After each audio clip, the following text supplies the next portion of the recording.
Hello. So I was looking on YouTube and I could not find any tutorials on how to get substance paint or material presets into Octane and Cinema 4D. I've done it all the time for Redshift. It's very simple with Redshift that just converts it to all the nodes you need procedurally.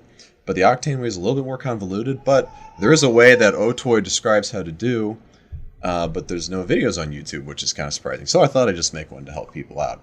Um, so if you've never been to, you go to Adobe Substance 3D Assets, you may have to pay some kind of Adobe thing to get access to some of these, but it's really good. They have a lot of things on here, and these are all procedural too, which is also the more interesting part. It's not just texture maps that you can't change and all that. So let's just pick something like this one. You download an SBSAR material, which is what these substance material presets are called, as you always would. I'm going to save it in the folder I already downloaded into the texture folder, which I'll talk to you about later. Let's just delete this one because I already downloaded that somewhere else. So that's one thing to download this. That folder that you saw. So the other half of this is Otoy's official explanation of how the preset Octane workflow works with substance files, at least for the preset files. So the important thing here, which you should read this page, is to go download this link, which is a substance builder file. And all that is just a C4D file that Otoy set up that has kind of the node set up to have a material for Octane that you just need to duplicate and change. It's pretty straightforward, but then they type out the directions of how to do all this, and it's, for some of these menus you've never seen or whatever, it can get confusing. So just go ahead and download that. And once you download that, you'll get this folder, Octane Substance Workflow, with the C4D file. So then I'll go into my Octane here that I've got docked. Just open it up, drag it over. And so they've already got one going here. If we hit render, we can see what that looks like. This metal thing, X brushed something. Okay, so yeah, so they have an example thing that works for you already. All you really need to do is just duplicate this material. And so I'll call this test 1. And go into the node editor, because doing it without the node editor is going to be really confusing. And node editor just make your life easier, and you should work with the node editor anyways. So double click on this. This is your normal material editor for Octane materials, but you'll see node editor over here. Click on that. Okay, so here's our stuff. And as you can see, as Substance works this way, it has its own weird nodes, but the directions say these are hard to find searching them. So the best thing you can do is either A, you're going to directly replace this asset with your own, or B, you can copy and paste, but once you paste it, it will break the link with this for some reason that they don't understand, and then you have to drag it back over. So what I did in the end was I just replaced these because these are already here. But before we do that, the other weird thing is that the directions mention you have to go to something called a substance asset manager. And for a few minutes, I was like, I don't know what that is. Where is that window at? Is it in the node? No. So where it is you have to go to, this is important, you have to go to Extensions, Substance Engine, and Substance Asset Manager. So I'm in 2025 Cinema 4D. I don't know if you're in a different version, it may not have this, but this is what they started doing now. So once you click this, you get this little window, which will just shrink some of these so you can see what's going on here. So this has their preset already, and this is where your SBSAR files would go, basically. So if we go back to our folder, we downloaded it under texture. It's just nice to be organized and keep things under texture. I think we downloaded, it was called 30 Square Stonewall. And so we're just going to drag that over here, and ta-da, it's in here.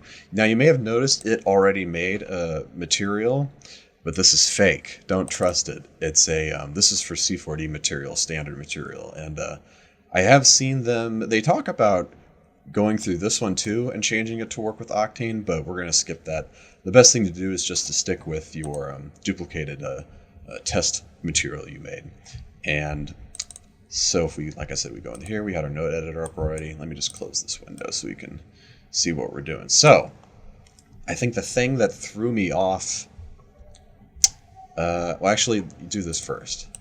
So if we find this Substance Asset Manager window back, man, what is, let's see here. And all I have to do is just start replacing, I think it's the asset field here. And the way this works is you have to click on each one of these as you drag and replace. And then we update the maps to be correct later. Let's see, hold on. This can be a little bit messy sometimes. So let's scoot this over here. Just leave this over here so we know what we're doing. So let's start on the first node. All you have to do is drag your thing into here. And it does that. And if you look at the bottom of this, it shows a nice preview of the maps that are going on in this substance material, the SBSAR. And that'll be key later for linking up and making sure that everything looks correct in the little previews. But for now, we'll just scroll back up, go to the next node, drag, and then repeat this a few times. And I think you may want to pause your rendering. It's still going on mine, so we'll just see how long that goes before it crashes or something. Hopefully not. And then you could also turn off displacement too if you have a lower power PC and you don't want it to die. Okay, so then we just replace them, but you can see the predicament here is they're all the same map. So you're not really going to get something that looks correct. In fact, the preview here for the material overall is definitely not right compared to what we saw here, which is what we're going to try to get. So to fix that, this is another step that I also overlooked initially for a few minutes. You have to change the channel to be the right thing that it needs to be. And that is all the way down here. Channels at the very bottom. So all you got to do is switch that to the map you need. Now, Octane works slightly different from Redshift. It doesn't use diffuse maps, for example, for your albedo. So on that link, they also do have a nice picture here that kind of says, okay, these are what things need to go where in relation to Octane. So the first one is base color. So if we go back and we have this goes to albedo, which will be the base color. It's set to diffuse, which we don't want. It has to be base color for Octane. So we changed that. Maybe it doesn't change a whole lot. And then we go to the next one, which would be specular. Okay, change from diffuse, specular. And slowly this is going to start changing stuff. Metallic, I'm pretty sure it's just metallic. Yep, that's metallic. Okay. Roughness is roughness. Double check. Like I said, I don't use Octane very often. I use Redshift mostly, so I have to get used to these map terms a little bit. Bump and displacement both go into the same thing, and I believe they run off a height map. Yeah, okay. So we go get height.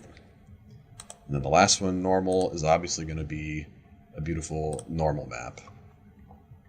And then just click through these one more time, make sure as this thing cycles you see that you've got the right stuff going on. And then you should be good. So we'll minimize that, minimize this, and this output is not correct because we don't have our material dragged to their test shader ball. So we're going to go do that. And wow, that I think they also said you may have to mess with your mapping and stuff. Does spherical fix that, or it should just be UV? Oh, okay. So this, what about cubic? And then is there like a scaling thing going on here or something?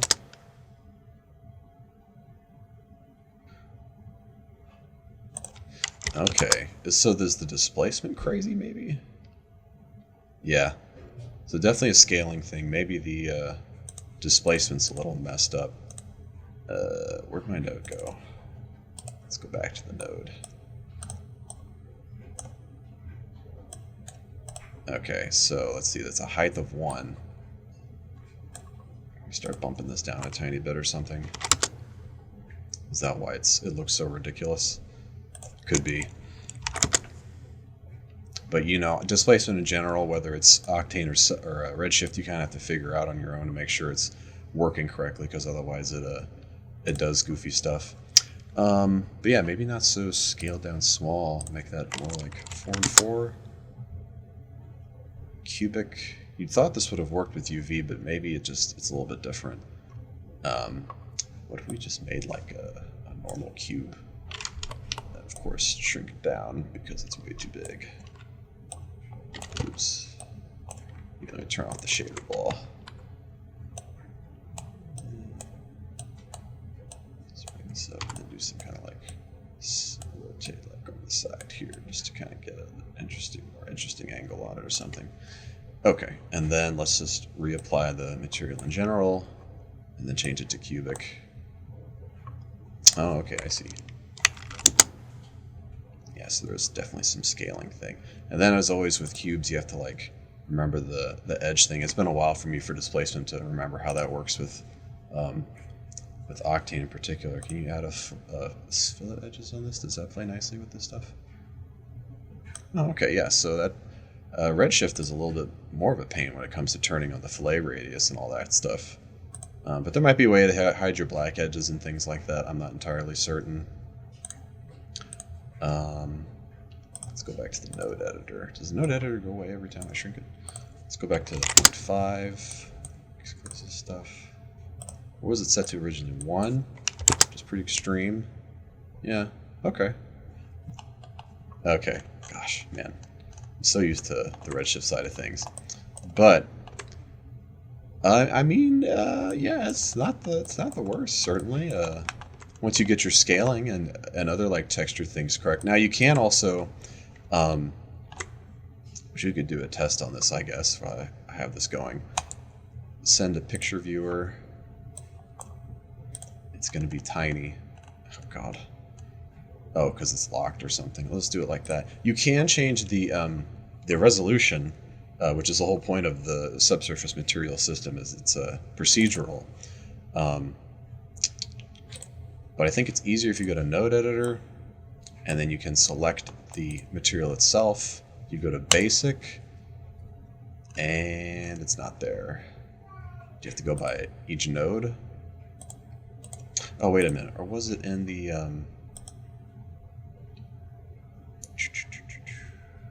It's in this window.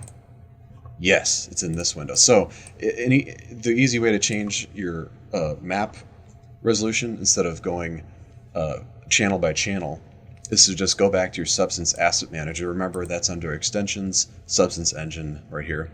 Maybe you dock this so you don't lose it all the time. Click on your thing. This attributes area is going to show stuff for this in this manager window. And you'll see here, you get through all the maps, you can change these to usually what kind of higher end stuff is going to work with. So let's definitely change it to 2048. And I already think I saw like a difference there with the quality of that. Let me go back and forth between these two. Oh yeah, definitely. So yeah, if you're on a nicer system, what does 4K look like? Hope that doesn't crash everything while that loads. Okay. Oh yeah. Okay. Look at that. Send to picture viewer. Yeah. Okay. Yeah. Now it's making sense.